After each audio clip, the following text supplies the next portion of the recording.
So once again, welcome you all for the lecture on the Unit 4 Design of Digital IIR Filter, where we mainly focus on converting an analog filter to digital filter. In this, we undergone two important techniques already. That is, first one is using impulse invariance method, and the second one is Newton backward difference method. Then this is the third method, that is using bilinear transformation method. So what is bilinear transformation, or why we call what basically the technique is behind the bilinear transformation method? So I'll just directly go to taking an example of one continuous waveform. So let us assume this a continuous waveform here. Now this is my input signal x of t, and this is time t. Now I want to convert this CT signal to DT signal. That is my main aim, because only if I get a DT signal, then I can able to apply the Z transform for this DT signal to get my y of z by x of z as such. Right. Now, in order to convert this CT signal to DT signal, what I should do? The first and foremost is I must sample these signals, or else in other way it is nothing but area under this curve, right? So in that sense, if I go for taking a few samples in this, so I will be taking samples of this x of t at regular intervals of time. So let me assume that this is the last sample, and this one we call it as a x of n, and this is the last sample, last but one sample, and we call it as x of n minus 1, and its equivalent output is y of n here, y of n sample, and this is at y of n minus 1 sample, right? And these is going to be sampled at regular intervals of time. This is the last sample, and this is n minus 1th sample. Fine. So this is last sample. Now if at all I want to represent this signal x of t, or if I want to find out the area that under this curve, so how do we do it? So this is a simple integration method, right? That is integration of x of t with some time period. So let me call this as from t naught to t, and x of t into dt, and the v take of plus constant, so that is equal to my y of t. I can also write this, the taking the inverse of this, that by taking the inverse of integration is nothing but a d by dt form. So what is this? Once again, a ordinary differential equation, right? So once I have my ordinary differential equation, so that is very easy for me to convert this to the h of s form, right? So convert a ordinary differential equation or the integral form, anything is okay. The reverse of integration, I represent it as a d by dt form or differentiation form. Convert this integral to h of s, or from ODE to h of s. Now in this both are correct in that sense, but here I'll directly going with the integral value. So let me convert this integration by let me apply to Laplace transform, and let me check how y of s can be written for this. So for the y of t, I'll be writing it as y of s. For integral of x of t, what is the integral of x of t in Laplace? It is nothing but 1 by s into the input, that is x of s. Now, how do we write this? So, y of s divided by x of s. That is equal to what? My transfer function, it is 1 by s. Now, I represent the 1 by s as a transfer function, which is nothing but analog filter, right? Analog signal. Okay, now the point is what we should do. So we need to convert this to discrete signal, then only it is possible for me convert a ordinary differential equation or the integral form to your convert this to a discrete form. The first principle, convert this to discrete form, that is in terms of y of t. First method, first step. And the step number 2, so once again I already have a integral option. This is nothing but an integral of your x of nt, right, with the time period from initial value n minus 1 t to last value nt. So this I am considering. Okay, if I consider generalized x of t, if I sample this x of t, then how it looks like. So y of t will be the integral of y of n minus 1 t nt into x of t. This is plus constant value, right? So this is how the integral looks like. Now in order to solve this numerical integration, now it is the step number 1, it is nothing but a numerical integration, because n minus 1 into t and nt is a constants, running integrals. So we have a numerical integration, that is trapezoidal rule, and we also have a Simpson's one-third rule, Simpson's one-third rule, 1 by 8th rule, to solve all these the numerical integration method. So in the previous step, in the previous transformation, that is Newton backward differentiation technique, what we did, slightly remember, we had d by dt form, we converted this to x of s or h of s by using the backward difference method to obtain y of n.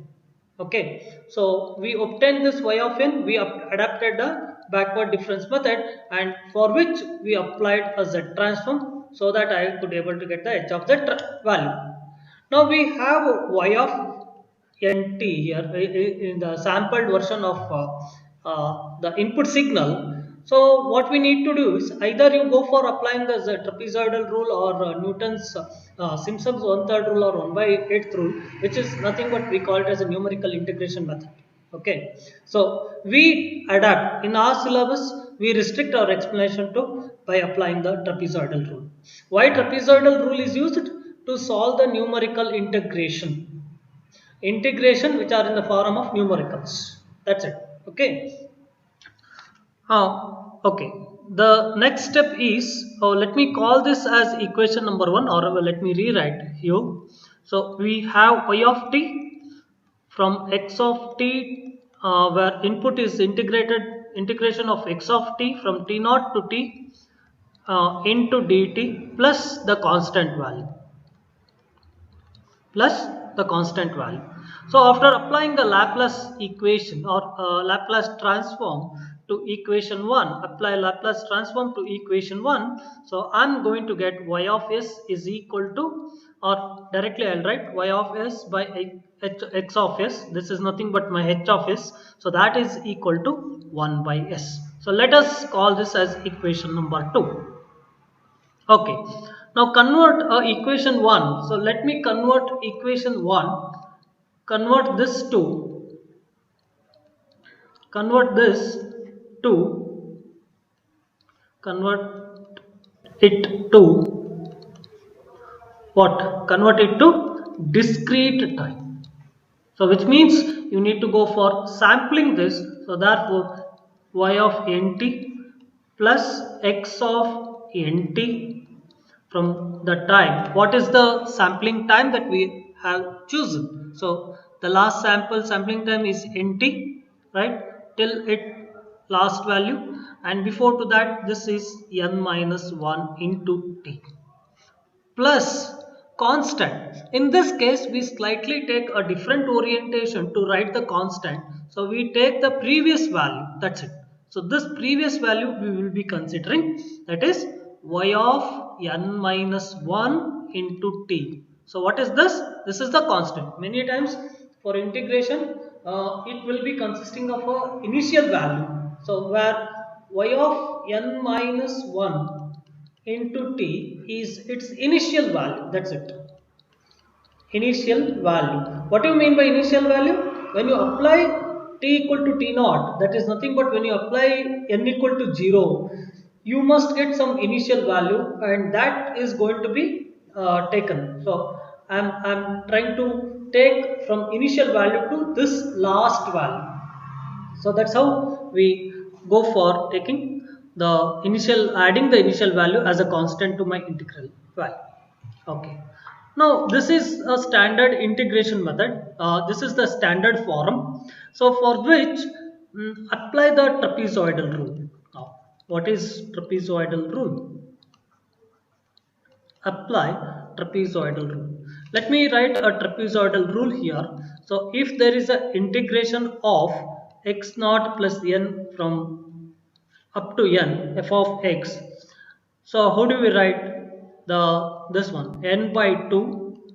So first sample plus last sample plus the rest of the values, sum of rest of the values, x1 plus x2 plus x3 plus up till xn minus 1. So this is our the trapezoidal rule, where integration of fx running from x naught plus n to xn, the last value. So this can be represented by the discrete values. What is this? F of x is a discrete values. See here, in this case also x of nt is a discrete value because you have a discrete value after sampling. So this is one point, x of nt at n equal to 0. You have another value, you have another value here, you have another value, and it continues, right? So what are these values? These values are nothing but a discrete values. What we need to do is, so it is nothing but a summation, right? All these I am going to sum down according to this. So the summation is done in such a way that n by 2 into x naught plus xn, first value plus last value plus the rest of the values. This is how the trapezoidal rule is going to be applied. So I try to apply this trapezoidal rule to my this equation. Let me call this as equation number 3 and equation number 4. So applying the technique of equation number 4 to equation number 3, so I can able to write this as y of nt is equal to so I write the constant as it is because it has nothing to do with my equation here. So I write the constant as it is.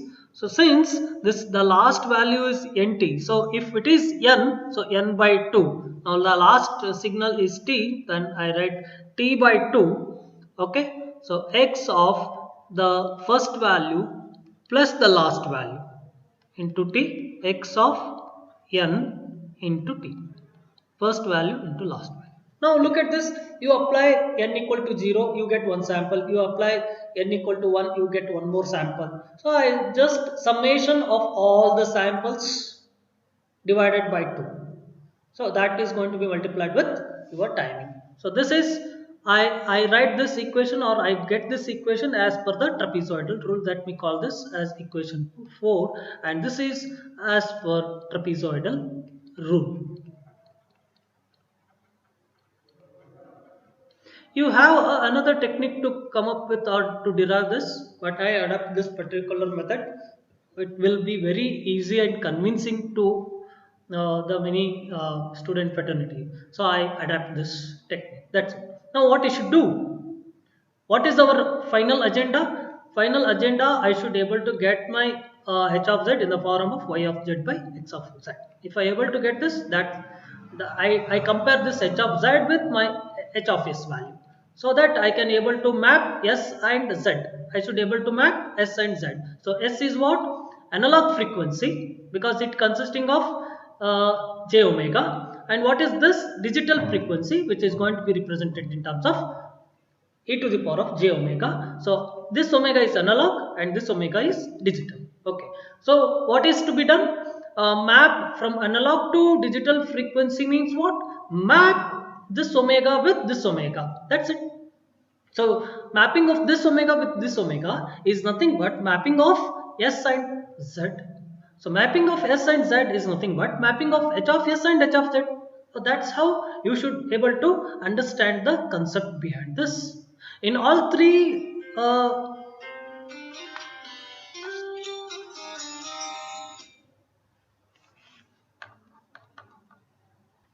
therefore h of z equal to y of z by x of z.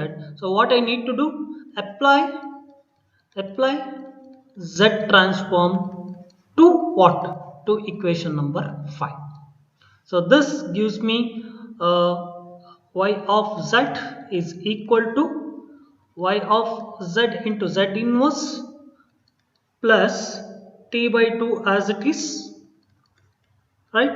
So this into x of z into z inverse plus x of z, right? So now we apply, after applying this z transform, just rearrange this particular equation. So let me call this as equation 6. So rearrange equation 6 so that I should get y of z by x of z. So try to modify this equation here. So I'll take it on to the left hand side. Here also y of z on the left hand side, or take right hand side y of z to the left hand side. So y of z, so this becomes minus, and if I take a common factor, this will be 1 minus z inverse is equal to t by 2. I take x of z as a common factor here. So if I take that x of z as a common factor, so this will be 1 by 1 plus z inverse. So ultimately, finally, y of z by x of z can be expressed as t by 2 into 1 plus z inverse divided by 1 minus z inverse. So this is my transfer function, right? So this is my transfer function. So that is equal to h of z. So now look at this equation. So let me call this as equation number 7. Observe carefully what is, how the equation 7 and equation number 2 is going to be mapped. So where I am just compare equation 7 and equation 2. Equation 7 is having 1 by s. Equation 2 equation 2 is having 1 by s. That is equal to t by 2 1 plus z inverse divided by 1 minus z inverse. So comparing equation 7 and equation 2. So equation 2 was 1 by s, that is equal to, and here equation 7 is t by 2 1 plus z inverse divided by 1 minus z inverse. So this is 1 by s. Now if I my aim is to get like what is s is all about. So if it is so, then this will be 1 minus z inverse divided by 1 plus z inverse, right? Oh, that's it. So s is going to be, s and z are mapped now. Now this is s equal to, now what is z? So I need to map this to z, right? So let me go for mapping of s plane to z plane, s plane to z plane. How do you do it? So just cross multiply here. So this is s into t divided by 2. It is equal to 1 minus z inverse divided by 1 plus z inverse. From this equation I wrote here. From this equation to this equation. So find out z inverse or z. So therefore, if I want to obtain this z inverse, I just cross multiply this s divided by 2 into 1 plus z inverse is equal to 1 minus z inverse. So try to solve this. You will going to get, so I write here. So this is equal to st by 2 plus st by 2 z inverse is equal to 1 plus z inverse. So I need z inverse, so I'll shift it this to here because ultimately I'm solving for z. So therefore, solve for z, you will going to get this as solve for this z in the above equation. So I can ultimately write this z inverse equal to 1 minus st divided by 2 divided by 1 plus st divided by whole divided by 2. So or z equal to what? 1 plus st by 2 divided by 1 minus st by 2. This is mapping of S and Z. So this is what in S domain, okay, how Z and S are related.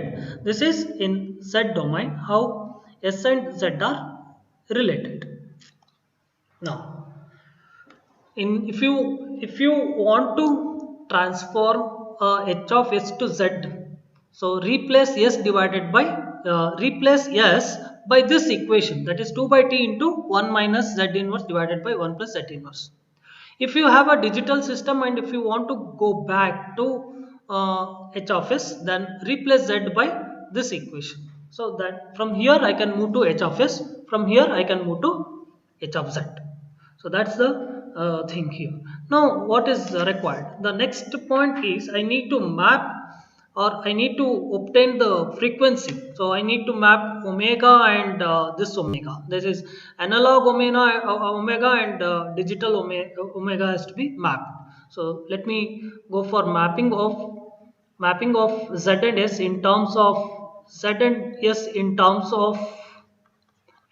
of omega and omega, analog omega and digital omega. So we know that z is equal to 1 plus st by 2 divided by 1 minus st by 2. What is s equal to? S is nothing but j omega. Substitute this and solve. So that is equal to 1 plus j omega t by 2 whole divided by 1 minus j omega t by 2. Now in the denominator you have a complex conjugate.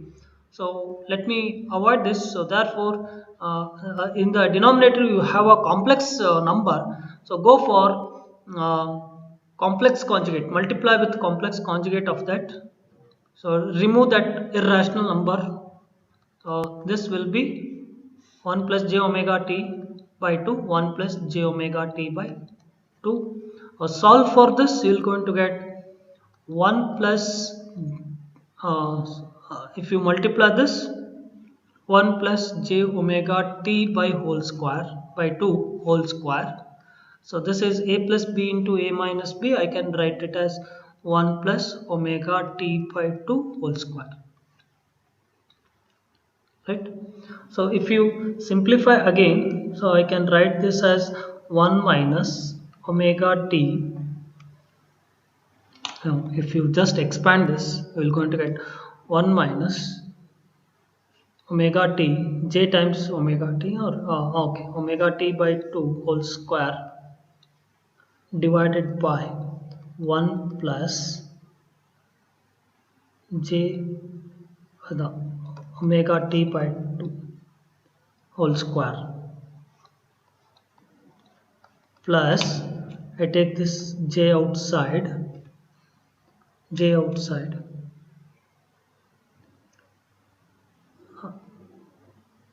omega t divided by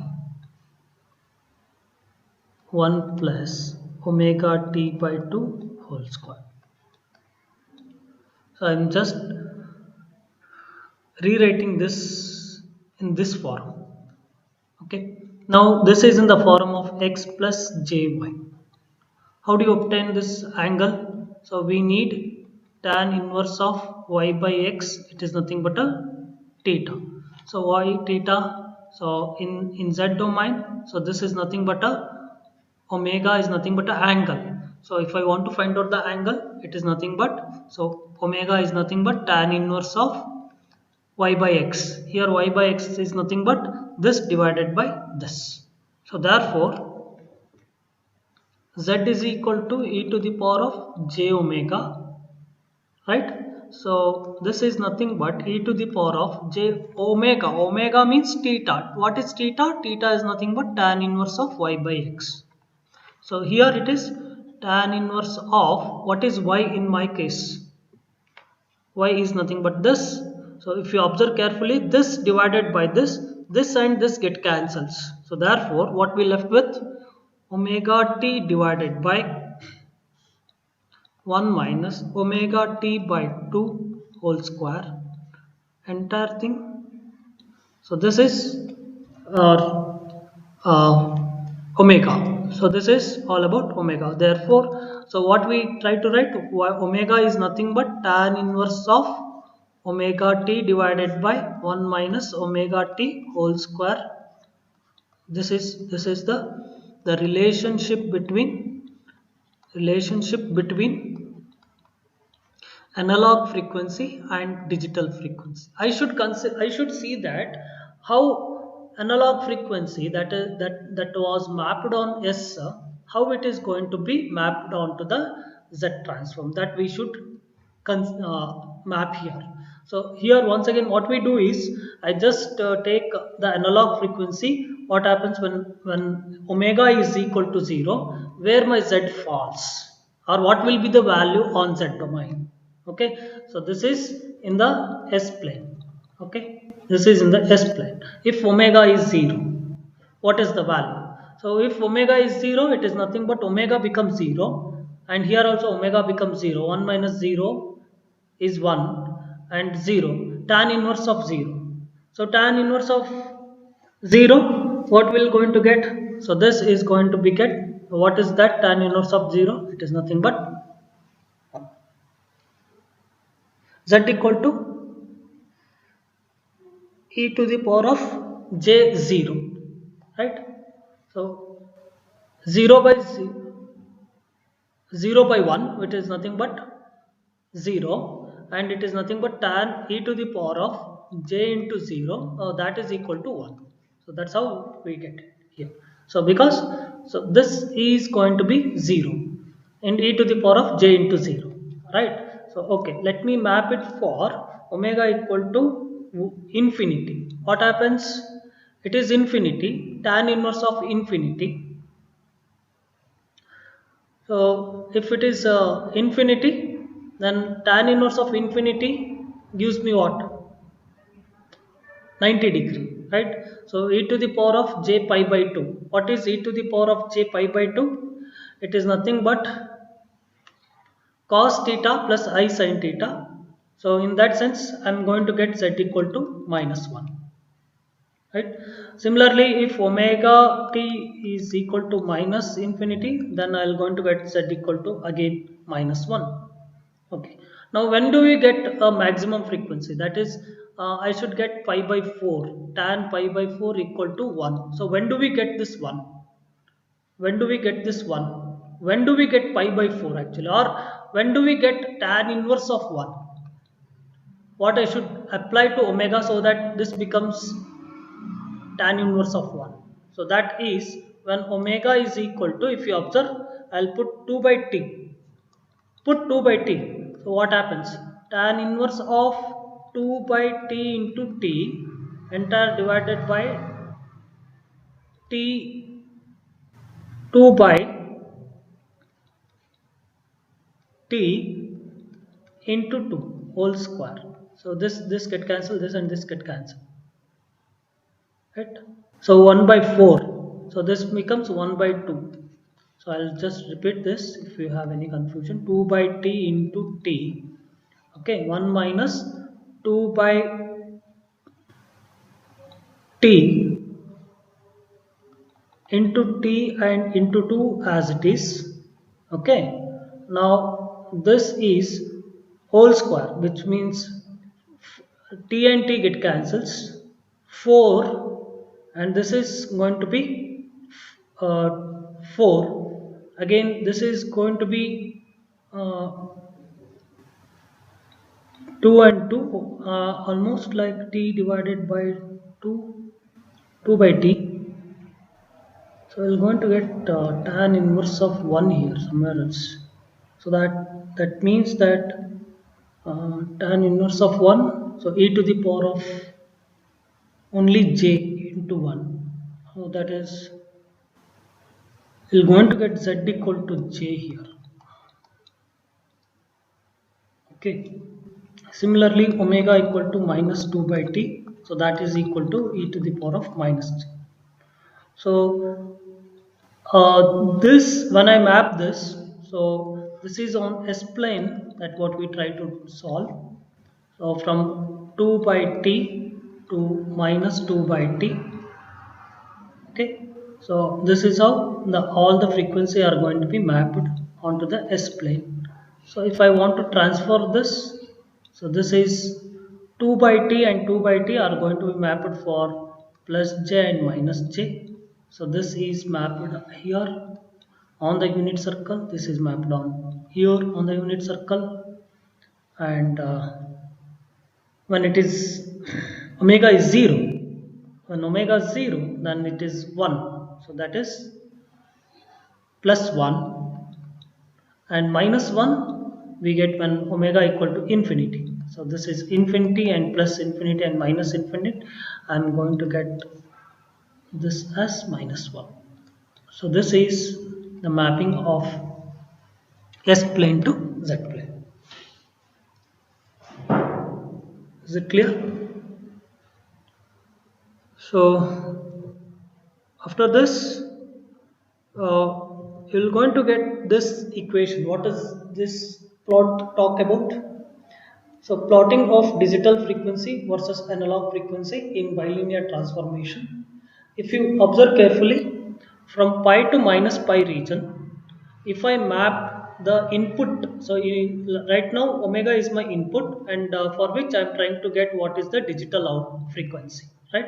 So which is nothing but analog frequency versus digital frequency. As I map analog frequency from minus infinity to plus infinity, I'm going to get my digital frequency from minus pi to plus pi. So almost I get linear output. For every change in the omega, I'm going to get the output, which means that all the frequency can able to map on the can be able to map analog frequency are mapped onto the digital frequency. So this is unit circle mapping from S plane.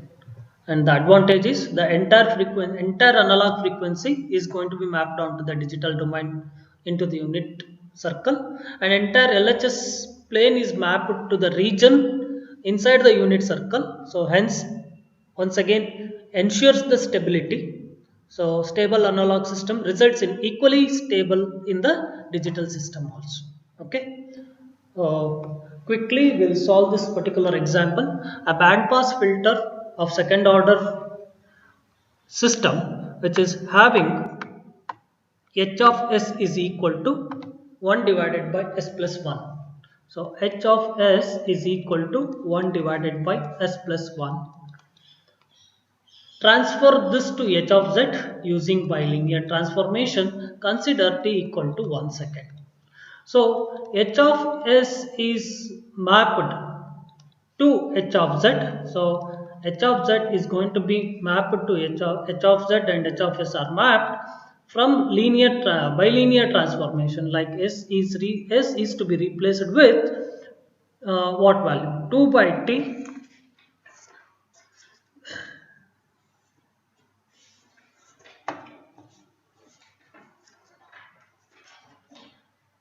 So that is 2 by t into 1 minus z inverse divided by 1 plus z inverse in the above equation. That is 1 by s plus 1 is the given problem, and here I should replace s by 2 by t into 1 by z inverse divided by 1 plus z inverse. Follow this. So since t equal to 1 second, so 1 divided by s is to be replaced by 2 by 1, right? 1 minus z inverse divided by 1 plus z inverse plus 1. So this is equal to 1 divided by 2 into 2 minus 2 z inverse divided by 1 plus z inverse. I just multiply 2 with the numerator value plus 1 and simplify this and try to write the answer. 2 minus 2. So I'll take the LCM. This is 1 into 1, 1 plus z inverse whole divided by 1 plus z inverse. I'll take it in the numerator, that is 1 plus z inverse. So here 1 plus z inverse divided by 2 minus 2 plus 1 3 and minus 2 z inverse plus z inverse, that is minus 1 times z inverse, that is the h of z equation. So here in this case it was 1 by s plus 1, which is analog form. Now it is in the form of digital form, right? So this is all about transformation using bilinear transform. I just have one problem for you. Just take it as assignment and solve it on your own. Okay, I'll also give the answer here. H of s is equal to 1 divided by 2 divided by s plus 1 into s plus 3. Okay, with t is equal to 0.1 seconds. Okay, convert this to h of z, or what is h of z. So I'll just give you the answer. H of z is equal to 2 into 1 plus z inverse whole square divided by 483 minus 794 z inverse plus 323 z to the power of minus 2. So this is the answer. So another small example here, if you remember one of the problem that I had given you before while solving impulse invariance method by considering the one small circuit which consisting of RC circuit, if I am not wrong. Just take that equation and solve it for this by using bilinear transformation technique. I'll just give you. Okay. Now you have a circuit. So this is second example. Third example. So let me consider R and C.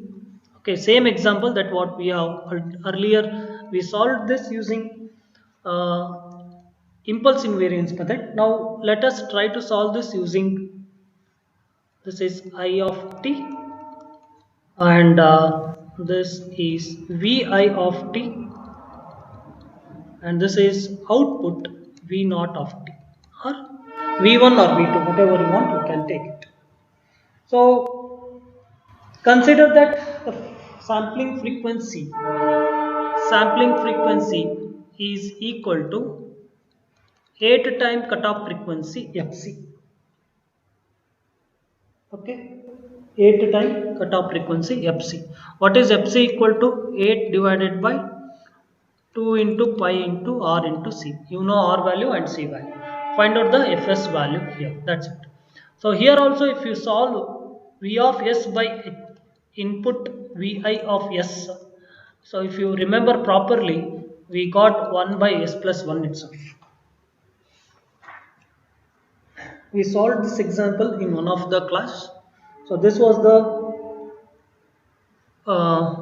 analog transfer function that what we have received.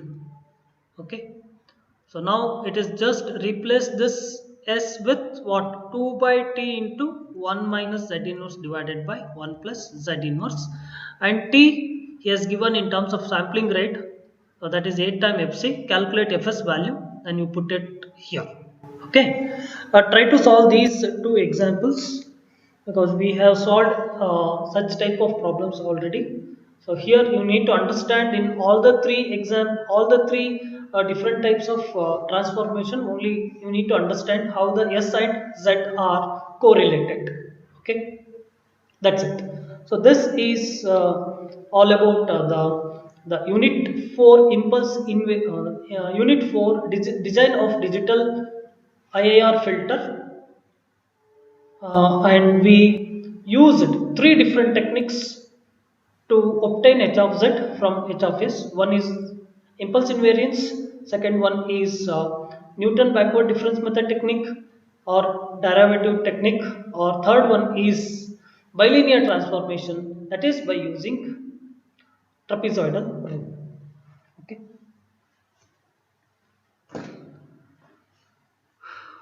Okay, thank you.